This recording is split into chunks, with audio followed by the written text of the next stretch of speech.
Pero alam niyo po ngayon, ang pag-usapan natin, yung malungkot na sinabi ni Ma'am Elizabeth Zimmerman Duterte na bagamat in good health si Tatay Digong, siya ay butot balat na. Hanggang dulo, Tatay Digong. Alam namin nahihirapan ka, alam namin nawawalan ka pag-asa, pero kakilala mo si Harry Roque. Makulit, hindi titigil. Narito ako, antayin kita. Sasamahan kitang inuwi. Hang in there, Tatay Digong. Dami nagmamahal sa'yo. Huwag ka mawalan ng pag-asa. Mahal ka namin. At naniniwala po, na naniniwala ka rin sa Panginoon na nakita niya ang mabuting nagawa mo, lalong-lalo na sa pagkakaroon ng kapayapaan sa ating bayan. Alam niyo po, naintindihan ko kung bakit kinailangan i-highlight ni Ma'am Elizabeth na talagang nasa mabuting kalagayan naman at kalusugan si Tatay Digong, wala nang gamot na iniinom. Kasi pag sinabi lang na butot balat, alam na natin kung ano ibig sabihin nun.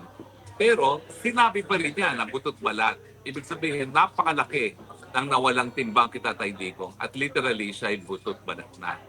Siguro naman, hindi mo na kinakailangan maging doktor para malaman kung bakit naging butot balat na si Tatay Digong. Sakit ng loob po yan. Sakit ng loob dahil nangyayari ngayon, yung pinakaayaw niya mangyari, na siya hinuhusgahan ng mga dayuhan. Talaga naman kung mula nung nagkaroon ng isang journal article na nagsasabi na dapat na-imbestigahan si Tatay Digong for crimes against humanity, 2017 pa po yun. Sinasabi na ni Tatay Digong, ano sila, hilo? Independenteng bansa ang Pilipinas, may sarili tayong hukuman. Kung merong gusto magreklamo laban sa akin, dito sila sa Pilipinas sumarap. Dahil mababaliwala yung pagkamartir ng ating mga ninuno na nagpakamatay para magkaroon ng malaya at independenteng Pilipinas. Pero ngayon po, nangyayari na yung kanyang bangungot na siya po ngayon ay hinuhusgahan ng mga dayuhan sa mga krimen na di mano ay nangyari sa Pilipinas. Ang nakakalungkot pa po ay dalawang bagay. Sinasabi nila 30,000 daw ang mga namatay dyan sa war and drugs si Tatay Digong. Pero dun sa arrest warrant, 43 ang sinasabi nilang biktima. Pangalawa po, sinasabi nila na overwhelming daw ang ebidensya. Pero anong katotohanan? Hanggang ngayon pa lang sila na nagkukumbinse ng mga pulis na sa Pilipinas na tumisigo laban sa kanya. Humingi sila ng karagdagang panahon para ilabas ang lahat ng ebidensya laban kay Tatay Digong. And yet, ngayon pa lang po sila nakikipag-usap sa kapulisan na tumindig bilang testigo. Kaya nga po, naiintindihan natin kung bakit balat buto na lang si Tatay Digong. Nasisiraan na po siya ng loob.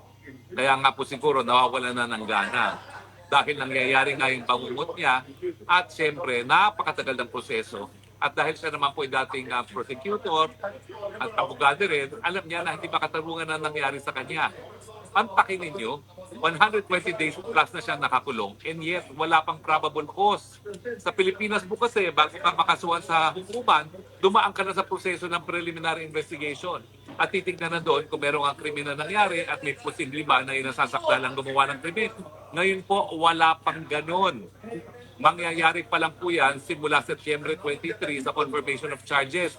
Doon pa lang po pruebahan ng prosecutor kung mayroong probable cause. Meanwhile, 120 days na siyang nakakulong. Sa totoo lang po, sinabi naman ni Ma'am Elizabeth na butot balat, yung ibang mga anak naman talaga ay nalulungkot din dahil kada bisita nila, nakita niyo naman kung paano yung naging asta ni Mayor Baste. Lungkot na lungkot siya doon sa huling araw niyang pagdalaw. Si Congressman Pulong, hindi na po humarap sa amin dahil hindi na niya kaya kaming harapin. Dahil makakasiguro maluha siya. No? Hindi po mabuti ang lagay ni Tatay Digo. Yan po ay dahil sa sama ng loob. Yan po ay dahil sa nangyari sa ating bansang Pilipinas, hindi lang nangyari sa kanya.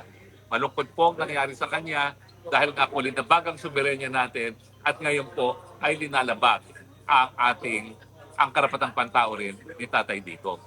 Well, bago po ako magpatuloy, lumarating ang pagkain namin tanghalian, pero tanungin ko muna po itong ating mga kababayan. Anong nararamdaman nyo nung nabalitaan nyo na butot balat na si Tatay Digong? Unahin po natin dito, no? Ito po ang namumuno nitong grupong to. Ito po, 2015 na pa, ay DDS na. Tayo po, si Emily, no? Si Emily po ay DDS na 2015 pa lamang. Balik-balik po sila rito ha. Ilang oras kayo sa England papunta rito? Tumatsan? 13 hours. Balik-balik po yan. Ilang beses ka na bumalik mula nung kinulong si Tatay Tico? Opo, doon nakasampung beses na ako mula itinatay. 10 beses. Napakagastos po niyan. Magkano rin ang gastos nyo? Dahil kada punta nyo rito, nag-aarkila kayo ng bus at nag-ano kayo ng hotel. No? Magkano kada punta nyo rito? Well, napakalaki po ng gastos ko. Kasi sa hotel lang, tsaka sa bus pa, o syempre pagkakin pa namin. Pero yan po ay galing sa bulsa namin. Voluntary po ang pagpunta namin dito. Hindi po namin iniisip ang aming gastos. Ito po ay para kay Tatay Digong. Para ipakita po namin ang buong suporta at pagmamahal po sa ating mahal na Tatay Digong. Kami po ay nalulungkot noong nalaman namin, narinig po namin, attorney, ang live po ni Ma'am Elizabeth na nagsasabi na gano'n na nga po kalagayan ni Tatay Digong. Sakit po sa amin na mga supporter ni Tatay Digong na nagmamahal sa kanya kung ano po ang kalagayan niya. Sana po maparinggan ng ating government ngayon, lalo na sa ating presidente ngayon na si President Marcos. Sana mapakinggan niya ang mga hinaing ng lahat ng mga tao na nagmamahal kay Tatay Digong. Nakauwi na po siya. Yun lang po ang hiling namin. Yun lang po ang pinapanalangin namin na makauwi po ng matiwasay na maayos si Tatay Digong. Si Tatay Digong po ay 80 years old na. Nasa loob ng ICC, Detention Center, na dapat wala siya dyan. Ginawa niya na maayos ang Pilipinas. Siya lang po ang nakapagbigay ng maayos na buhay sa ating mga Pilipino sa Pilipinas. Yan po sana ang maisip ng mga tao na gumawa nitong krimen kay Tatay Digong.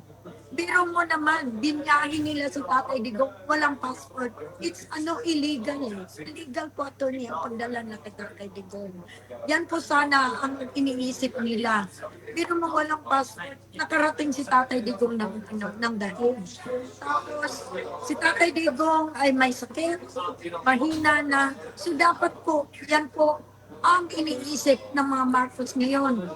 Si Tatay Digong lang po ang libing sa tatay ninyo. Sana po, maisip nyo rin yan. Mahal na mahal namin si Tatay Digong. Ano ko, maraming salamat sa iyong madamdaming pananalita, no, Emily.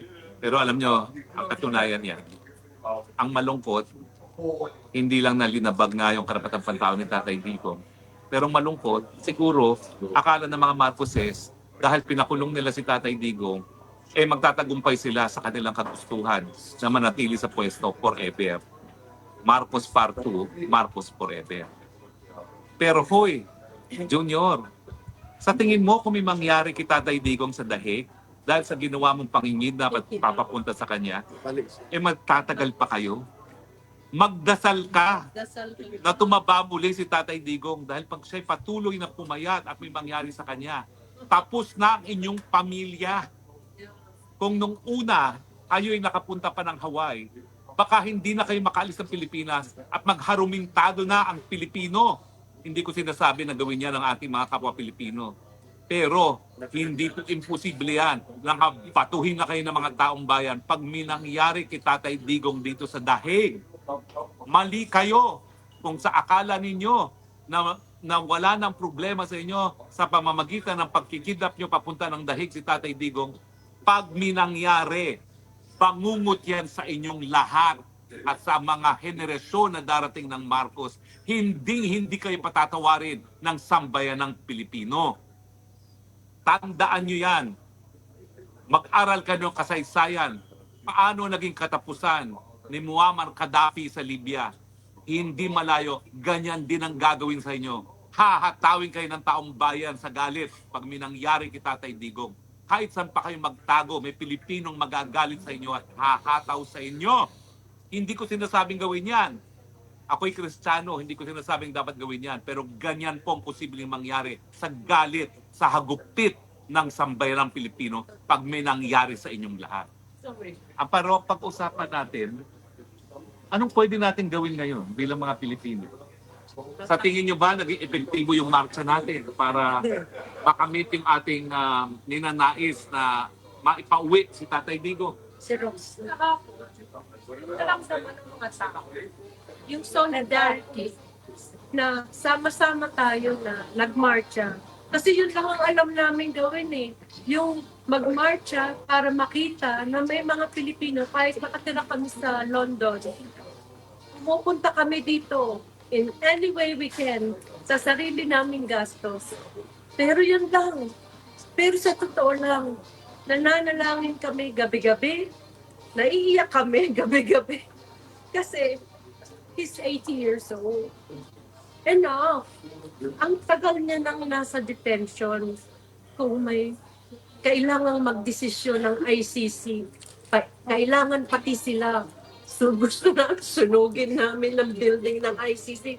Bakit nila kinikip si Digong on what charges? Ang tagal ng September. Pero lahat kami nangangarap na makalaya siya. Totoo lahat sinabi ni Attorney Harry Roque. Napakaraming Pilipino. Yung iba hindi makarating dito because of some reasons. Pero ang dami namin kilala, magkakaroon uli ng sigalot pag may nangyari kay tatay. Yes. Yun lang masasabi ko. Malinaw po ang aming sinasabi na hindi po namin iniinganyo gumamit ng dahas ng taong bayan. Pero sinasabi namin na katotohanan. Kung sa tingin nyo na wala ang problema dahil nawala sa Pilipinas si Tatay Digong, kapag may nangyari, mas malaki ang problema ninyo. Dahil ngayon pa lang, nanarayan ng Tatay Digong na nakakulong, buong mundo, alam na kung gano'ng kamahal si Tatay Digong. At ngayong naririnig namin na butot balat na siya, hindi po namin matanggap yan. Dahil alam po namin na ang Pilipinas naging mas maunlad, mas mapayapa, at ang mga Pilipino, taas ulo ngayon na sila ay Pilipino dahil kay Tatay Digong. Hindi po kami sumasamba kay Tatay Digong dahil sa kanyang pagkatao. Ginagalang po namin siya at binibigyan pugay dahil sa liderato na pinakita niya. Hanggang ngayon po, matapos siya maging presidente, matapos maging kongresista, mayor, nakatira sa bahay Kalapati sa Davao. Hindi ko po talaga akalain na magkakaroon ng isang leader na hindi magpapasasa sa posisyon. Pero yan po ang Tatay Digong. At yan po ang dahilan kung bakit mahal na mahal ng taong bayan si Tatay Digong. Kayo po, sino pa pong gusto magsalita? Ma'am, ano pa po ang gusto niyo pang gawin? Kanino pa umiiyak yan eh? Kanina pa umiyak. Sige po. Kami po from London, nung una namin pong malaman na si Tatay Digong ay na illegally kidnap, sobrang lungkot po namin. That's why, kasi nakatutok po kami nung March 11 po eh. Yung March 11 po, nakatatak na po sa utak namin. Ginawa nilang pambabastos kay PRRD na dati nating presidente. Pati yung pambabastos niya sa pamilya, walang nakikinig sa mga pakiusap nila habang kinikidnap siya. So, nung marinig po namin yun sa UK, nag-usap-usap po kami talaga na kailangan namin makarating straight away. Kaya after March 11, pumunta po kami ng Den Haag ng March 23 para maibigay po namin yung suporta namin kay PRRD from UK. March 11, na-meet namin si Vicky Sara, sila Spokes Harry, Senator Robin. And then after that, para nagpahinga lang kami ng 5 days sa UK, balik na naman kami ng birthday ni Tatay Digong noong March 28. Kasi gusto namin na, kahit hindi namin nakikita si Tatay Digong personally, andun yung support namin. So from then on, like me personally, 5 times na ako nakarating sa Den Haag. With our own money, time and effort just to show our support. And also we do prayer every day para si Tatay Digong. Nandun pa rin yung kanyang strong spirit na someday, hopefully, makuha niya yung tunay na hustisya niya kahit alam natin na ginigipit siya ng ating sariling gobyerno sa Pilipinas. So hopefully maraming makinig sa kanya, kahit yung mga taga-ICC, maging patas naman sila sa gagawin nilang judgment sa kanya. At saka gusto rin namin maipakita, gusto rin namin, iagdadasal namin na yung mga nag-a-accuse sa kanya, ng mga kanyang mga kasalanan, sana maisip naman nila kung talaga bang may kasalanan si Tatay Digong sa kanila, or kasi 'di ba alam naman natin na marami diyan na impluwensyahan lang kasalita sila na hindi naman totoo. So sana mag-speak up din sila kung sino yung mga tunay na natulungan ng legacy ni PRRD against drugs, illegal drugs. Alam natin maraming naging taong natulungan, naging matino dahil sa mga project ni PRRD. So, sobra kaming nalulungkot dahil bakit ngayon bumabalik sa yata yung kwento. But anyway, we can only offer our prayer for PRRD at saka sa family niya. Sana kung gaano kami katatag sa aming suporta, sana mga pamilya niya, Ma'am Hanilet, si Ma'am Elizabeth, mga anak si BP Sara, Kompolong and Mayor Baste, and Kitty, sana maging matatag pa rin sila hanggang sa dulo. Katulad ni Scope Sari na palaging nandyan for PRRD, gano'n din kami. Lalaban tayo hanggang dulo. Duterte pa rin, Pilipinas, Duterte pa rin. Thank you. Salamat po.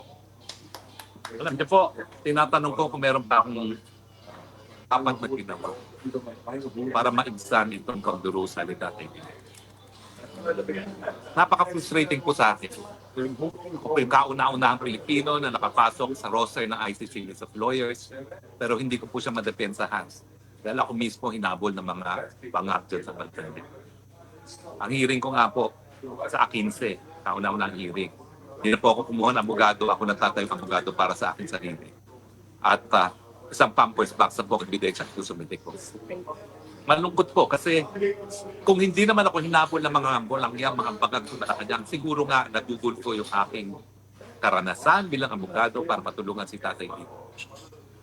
Pero kinakailangan po ng remedyo.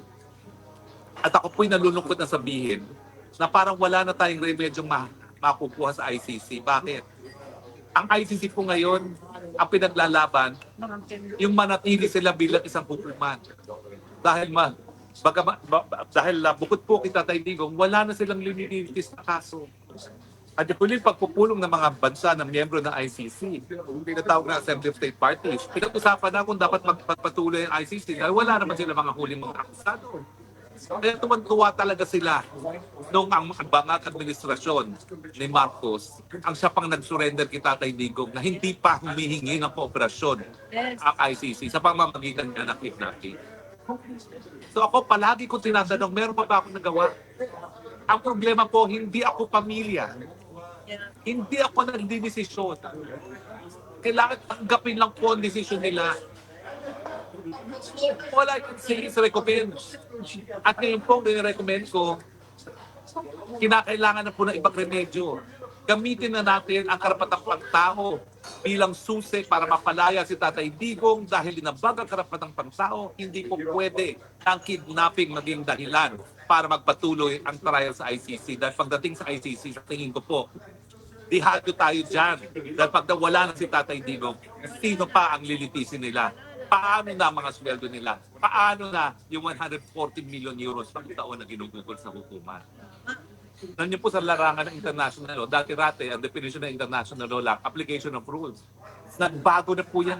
Ngayon, authoritative decision-making process. So pati po yung konsiderasyon kung ikabubuti ba ng buong daigdig ang pag-abolish sa ICC, pumapasok na as issue sa kaso ni Tatay Digong na hindi naman dapat.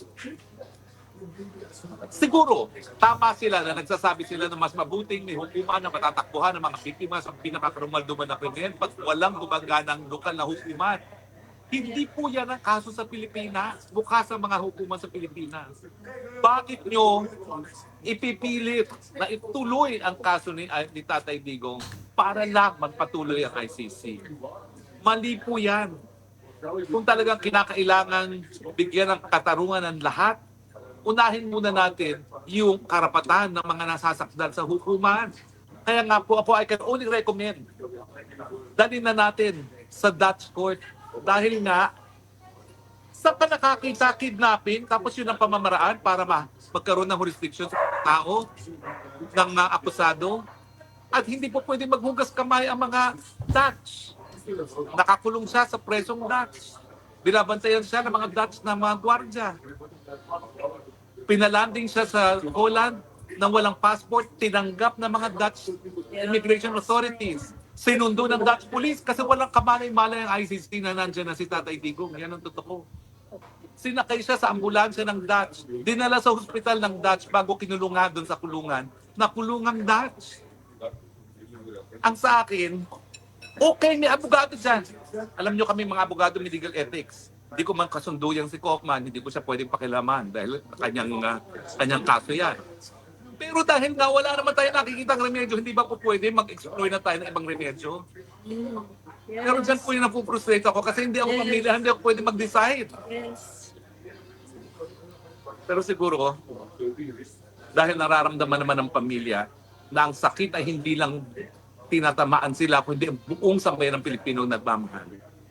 Siguro naman iko-considera nila ang lahat na posibleng pang-remedyo para mapalaya si Tatay Digong. Pero ngayon po ako, talagang tinatanong, meron pa ba ako dapat ginawa para makatulong kay Tatay Digong? Ganong hindi naman ako. Tingnan po natin. Pero siguro, dahil ako'y pinangalap na kulot, ang sabi nila ang kulot, matitigas ang ulo, hindi po tayo titigil.